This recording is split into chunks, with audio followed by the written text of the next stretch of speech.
Hello there, I'm Joseph. Today I'm here on a beautiful spring morning on the north side of the Gardunha mountain in a lovely village called Telhado, which is a couple of miles outside of Fundão, the town where I live. We're on this lovely entrance track here. It's about 100 meters to the tarmac road that way, and I'd like to show you a farm today for sale, which is a few hundred meters that way along the same track. To this side of me here, to the north side, you have all walnut forests. This side you have goat and sheep pastures. It's a really, really lovely place. Before I go any further, I would like to ask if you can click that subscribe button. That's of course going to mean that you get to see all of the farms we advertise here on the channel every week. The farm I'm going to show you today is a fruit farm. It's got 5 hectares. All laid out ready for orchards. It's got irrigation all in place and everything. There's a couple of small orchards already on the farm, and yeah, I think we should go and have a look round.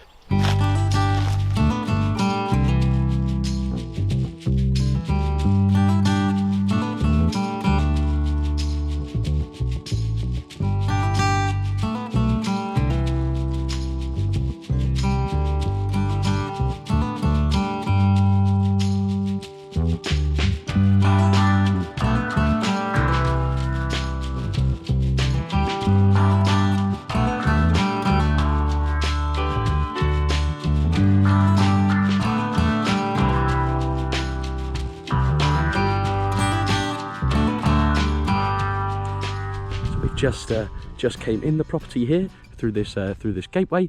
The whole farm is fenced with a 2-meter fence, and a really good condition one at that. And then as I turn behind me, we have the owner. Bom dia, João. Como está? Tudo bem? Tudo bem. Tudo bem. Tudo bem. And the first thing we see on this farm is this lovely little cottage. It's quite a new build. If I step up there. Quite a new build, typical for Portuguese houses. You come into the kitchen. I'm going to put the square meters on the screen here so you can see. The house is already connected up with electricity, water from the farm's borehole, and yeah, this is a lovely lounge, nice wood burner. As you can see, it's brand new. Still got the sticker on the glass. Never been used. Really nice, lovely. This house hasn't got a bedroom because the owners never. Oh, there's a lizard.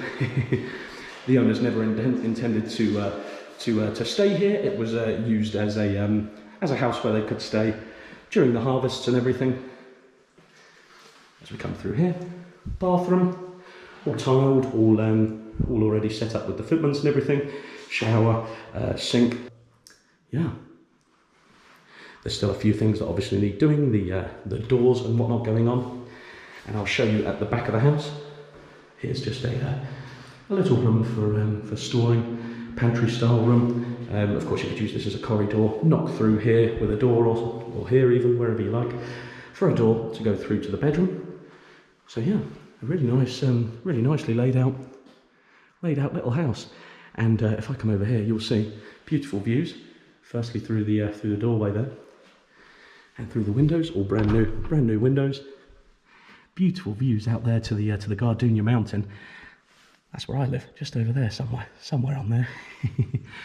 And yeah, this house could be extended, of course, and that would allow for a bedroom to be built on the back. If I come round here, onto the back of the house. At the moment we've parked here, and you can see this shingle there ready for going on the driveway. Although the driveway is actually in excellent condition, it doesn't really need it. Excess tiles and things that they didn't use. I'll send the drone up, and I'll put it on the screen here, and you can see fantastic roof.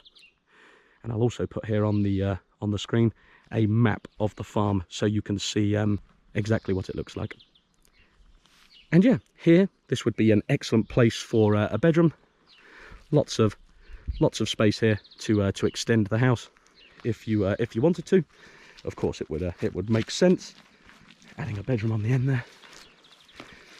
And yeah, driveway runs right down to the past the house here and down to the bottom of the farm.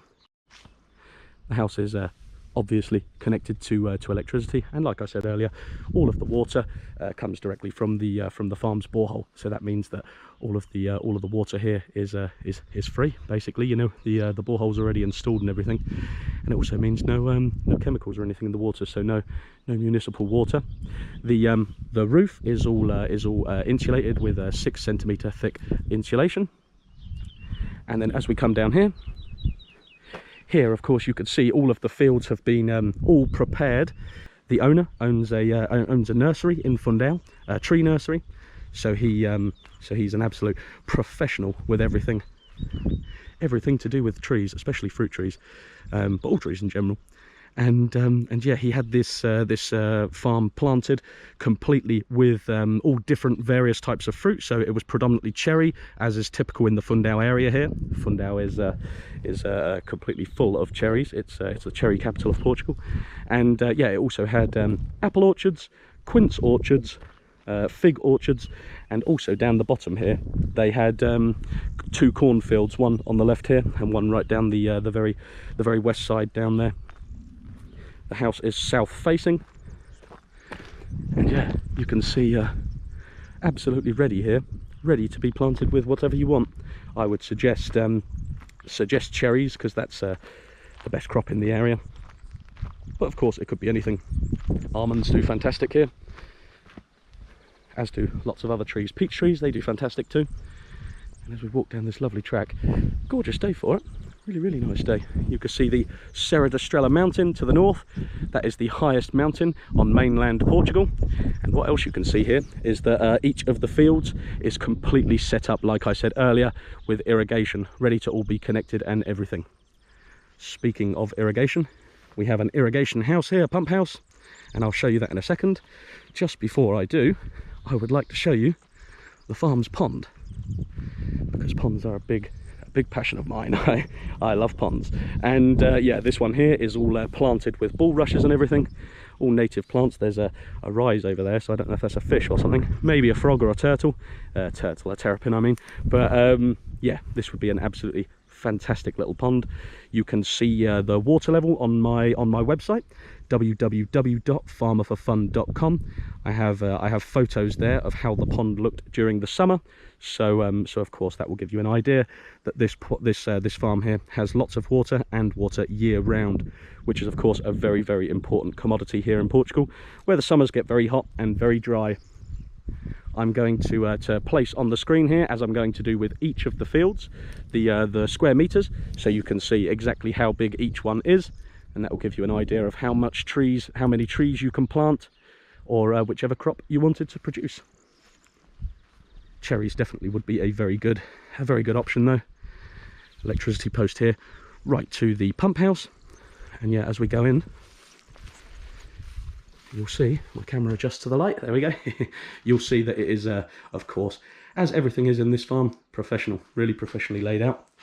This here is an agitator, so it's got the agitation pump there, and the timers. It's all fully automated. So this, when you turn it on, it's all automated, so you can run it at 12 o'clock at night, you can run it at 3 in the morning, whenever you like. The owner's been running it for 5 minutes each time. I think twice daily, in the summer of course. So this here will agitate all of the fertilizer inside, and then the irrigation is fertilized. Two big filters here, all basically brand new. I don't know how new they are, but they're not old, that's for sure. Beautiful. All of the taps and everything here, fantastic. And yeah, that one's for the fertilizer, this one's for the agitator, and this is the automatic programmer. Fantastic. As we come out of the pump house there, the irrigation house, you can see just over here there is a cement circular thing. That is a regadío. This farm has 2 regadíos. It also has 3 wells. There is one thing that this farm is definitely not lacking, other than space, and that is water. Gorgeous views everywhere you look here. Panoramic views. You're right in the middle of the 2 mountains here, so you've got the Gardenia this side, and to the north, the Serra da Estrela. So we're right down in the middle of the fruit bowl of Portugal here, the Cova de Beira. Gorgeous, gorgeous cork trees, the odd little pine tree, This farm also has 1 hectare of forestry. I'll show you that in a little while. And here is the first of the 2 regadíos. Regadíos like these, you get charged per year, but it's not an awful lot. You get charged for the use of them. If you don't want them, you don't have to have them though. But of course they are fantastic to have, and yeah, they cost roughly, let's say, about 80 euros a year, maybe a little bit less than that, maybe 60 euros a year. But a very, very cheap way to get your water supply there on the farm. But of course the house already has its own borehole, so you don't have to pay for that one. That's already installed. And the wells too, you don't have to pay for them either. You can see the limits of the farm. The boundaries are extremely easy to see. This field here juts off to the side here. I'm going to put the square meters of this field here on the screen now, and you can see down there is another well, and at the bottom another regadío, just like this one here. There's quite a few olive trees going around the boundary on the north side, so a lot of potential for your own olive oil and eating olives too. So yeah, very nice indeed. Get yourself a nice little tractor on here. You have a very, very productive fruit farm. And there's the house there, and the hectare of forestry just over there. As we walk down this track to the next well, you can see there's more irrigation points. Every field has that. And there's a second one here as well. So not just one point on every field. There's numerous. This is the boundary.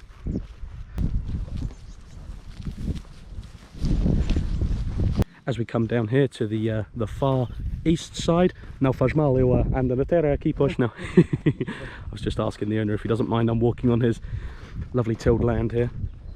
And yeah, these beautiful olive trees here, these must be, I don't know, I wouldn't like to guess, at least 100 years old, maybe, I don't know, maybe more, 200. The trunks on them, crikey, they are massive. Olives live an incredibly long time. And then yeah, right on the far east corner of the land, we have another well. I think it's three wells on this land. You can see full of water. Of course, you could stick a pump in there if you wanted to, and yeah, water all the year round here. This of course would irrigate this entire field. Aqui está poço de água para a quinta quase toda, este aqui, está mais outro lá acima. Yeah. Tem mais nascente para a casa. Sim. Depois tem o regadío. Água todo do ano. Água todo o ano, temperatura, sempre. Perfeito, não é? Tudo. E antigamente, o que tu tinha nesta coisa Viveiros. aqui? Viveiros, já? Os cerejeiros? Viveiros, todas as cerejeiras, preiras, bacieiras. Muito, não é? Várias frutas. Sim, era viveiros, pronto. Depois, na parte de cima era pomar. Já. Pomar. E aqui era mais viveiros para vender para outras pessoas, para outros clientes. E o terreno aqui é muito fértil, não é? Isto é muito bom. É muito bom.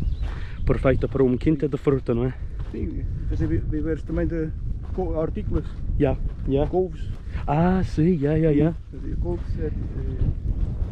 era hortícolas tudo. A terreno aqui é perfeita para quem quer produzir as coisas para casa, tudo. Para vender, o que eles querem, não é? Para animais, para tudo. Yeah. Now we're going to go up to the forest and have a little look round there.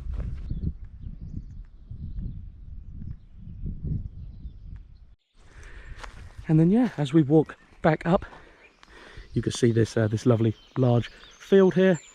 That's at the front of the house. I'm going to put the square meters of the field on the screen here.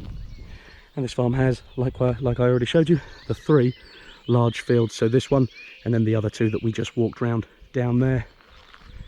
You can get an awful lot of fruit trees on this farm. And yeah, mais poço, another well just there. Lots and lots of water. Wow, I know we keep saying about the water, but that is because it is a really important commodity here in Portugal. Like I said earlier, it really is important. So we keep mentioning it because it is indeed one of the, or probably the most important thing. Essas árvores aqui está avelã, não é? Hazelnut trees here, pomegranate tree, or bush. Beautiful. Aqui há pinhos, carvalhos, sobreiros, pinheiros, medronheiros. Perfect. So pine trees, cork oak trees, madroño, strawberry fruit trees. Lots of lovely forestry at the back here, which of course is a beautiful place to go in the summer and experience a little bit of the shade. As we come here through here now, it's springtime. So beautiful floored cogumelos, yeah. Deve ser todos os anos, não é? Cogumelos, yeah. Wow. Joel was just saying that he picks mushrooms here every year, so lots of different varieties of mushrooms. That would be predominantly in the autumn. Deve ser no outono, não é?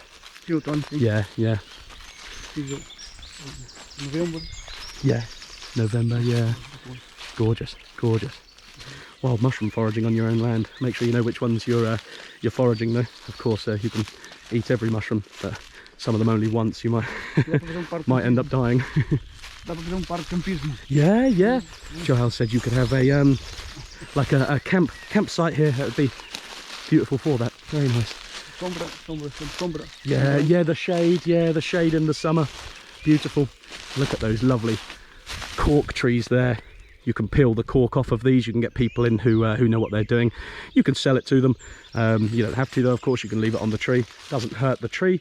Grows back every I guess every 9 years or something. And yeah, bird song, butterflies, madroño. There's a strawberry fruit tree there. Wow, what a lovely forestry to have. And right at the back of the house there as well, far away enough where it's not going to cause an issue. If you were to build the bedrooms like we said, maybe you might want to take a few of the trees out. You can't touch the cork trees, they're protected, but some of the others, the pine or whatever, you could use it for firewood as well. And yeah, lovely. Right by the entrance of the farm here as well. Fantastic. Now I think we only have one thing left to look at, and that's the top of the farm. Sim, agora vamos seguir, vamos ver por parte de fora para dentro. Perfeita. Para vermos aqui a vedação conforme fica. I'm going to go have a look from the outside. Está tudo dado a 2 metros de altura. Perfect. Joel said we're going to have a look from the outside, from the track here. Look at the fence and see the top of the farm looking in. So of course you saw that lovely gateway, and Joel said yeah, the fence, it surrounds the whole farm, 2 meters high. Beautiful. All professionally done fencing as well, very straight and perfect. Yeah, very nice indeed. So you could have dogs inside. I mean, actually I'm talking about fruit production. You wouldn't even need to have fruit here if you wanted to. You could have livestock. It would be fantastic for that. Enough water for them to drink. We're talking about the water again. And yeah, of course, enough grass. Now this has been tilled, all the grasses will come as soon as we get the spring rains, probably in April I suppose, right on top of the cherries. And yeah, you can see the house now down there. You can see sheep in the distance over there as well. There's no direct neighbours here. There are neighbours around, as you can see all the houses there on the tops of the hills, but they're all I would say close enough and far away enough. Close enough where you can get a bag of sugar if you want to, far away enough where nobody's gonna be playing loud music and upsetting you. And of course you could play the loud music and not upset anyone else, so that would be nice. You can really get a feel of the size of the farm here as we walk up here along the outside of the fence. It's starting to warm up here as well in Portugal now. Feels like an early summer. Of course, it's going to change. It's still going to go back to a little bit of a cold snap, I'm sure. Yeah, what's you looking? Where are you looking there? Ah, yes, the irrigation points there. You can see they've come up from the ground. They're down far enough so that they don't get disturbed by the tiller. The farm here is 230,000 euros, 5 hectares. You can see, wow, all of those sheep down there. There's a few hundred, I think. A couple of hundred by the look of it. They have a couple of hundred goats down there, one of the neighbours as well. So you could get all of your fertiliser if you wanted to. I'm sure they'd sell it. Beautiful. This track doesn't overly go anywhere. It just goes up into the forestry, I think. But yeah, lovely. On the far west side of the farm here, got a nice row of deciduous trees. Lovely big cork oak there as well. And yeah, all of these oaks. Leña, yeah, perfeita. Para o salamandra, não é? Salamandra, né? Wood for your wood burners. Perfect. What more do you need? I can just about see the top corner of the farm there, the southwest corner. So here you can see the fence going down that border of the farm. And yeah, wow, really, really, really lovely place indeed. And there's the track that continues on to pretty much nowhere, and the Gardenia mountain in the background. And now I think we've pretty much seen everything. I'm going to leave it there, I think. If you're interested in this farm, please do email me, farmerforfun@outlook.com. And yeah, check my website to see all of our other properties, www.farmerforfun.com. Hope you will have a fantastic week. Look forward to seeing you all again next week. Bye-bye.